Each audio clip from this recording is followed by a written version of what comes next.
Hello hi everyone. ఈరోజు మనం చూస్తున్న రెసిపీ ఏంటంటే హెల్తీ తోటకూర ఫ్రై అనమాట. చాలా హెల్తీ అండ్ టేస్టీగా ఉంటుంది. దీనికి మనం ఫస్ట్ ఇలాగా ఉల్లిపాయలు పచ్చిమిరపకాయలు ఇలా చిన్న చిన్న పీసెస్గా కట్ చేసుకోవాలి.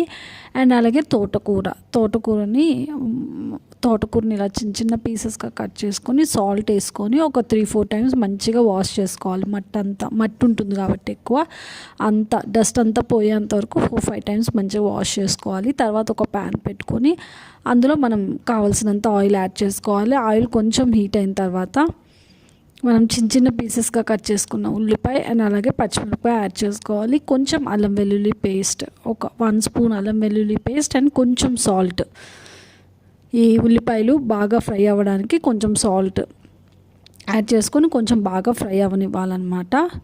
ఉల్లిపాయలు పచ్చిమిరపకాయలు అల్లం వెల్లుల్లి పేస్ట్ కొంచెం సాల్ట్ ఫ్రై అవ్వనిచ్చిన తర్వాత మనం చిన్నగా కట్ చేసుకున్న తోటకూరని యాడ్ చేసుకోవాలన్నమాట. తోటకూర మనకి ఫస్ట్లో క్వాంటిటీ కొంచెం ఎక్కువగా అనిపిస్తుంది, బట్ మనకి బాగా మగ్గేటప్పటికి బాగా బాయిల్ అయ్యేటప్పటికి క్వాంటిటీ తక్కువ అయిపోతుంది అనమాట. చూసారు కదా, ఒక 2 మినిట్స్ అలా ఉన్న తర్వాత మనం సాల్ట్ యాడ్ చేసుకోవాలి.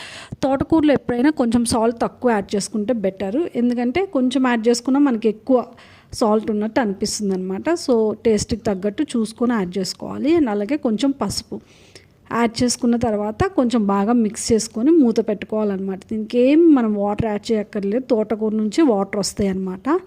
ఆ వాటర్ అండ్ అలాగే మనం యాడ్ చేసిన ఆయిల్లోనే బాగా మగ్గుతుందన్నమాట. చూసారు కదా, బాగా ఇలాగా ఉడకనివ్వాలన్నమాట.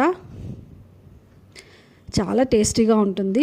మీరు అందరు తప్పకుండా ట్రై చేయండి. అండ్ అలాగే అలేకేస్ కిచెన్ ఇండియన్ రెసిపీస్ ఛానల్ని సబ్స్క్రైబ్ చేసుకోండి ఫర్ మోర్ కుకింగ్ వీడియోస్. ఇందులో మనకి హోమ్ స్టైల్ ట్రెడిషనల్ రెసిపీస్ అన్నీ ఉంటాయన్నమాట.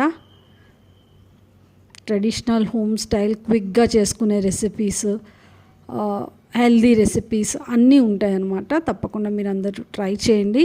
చూసారు కదా, ఇలా బాగా ఫ్రై అయిన తర్వాత మనం సరిపడా కారం యాడ్ చేసుకోవాలన్నమాట.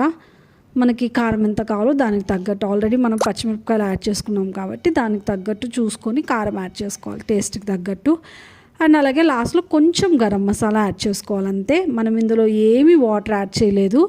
అండ్ వెల్లుల్లిపాయలు కూడా ఇలా కొంచెం దంచి యాడ్ చేసుకోవాలి. అండ్ అలాగే లాస్ట్లో కొంచెం గరం మసాలా టేస్ట్ కోసం, అంతే. చాలా పర్ఫెక్ట్గా ఉంటుంది. ఇది చపాతీలోకి బాగుంటుంది, రైస్లోకి బాగుంటుంది. చాలా చాలా టేస్టీగా ఉంటుంది. తప్పకుండా మీరు అందరు ట్రై చేయండి. Thank you so much for watching. Bye bye.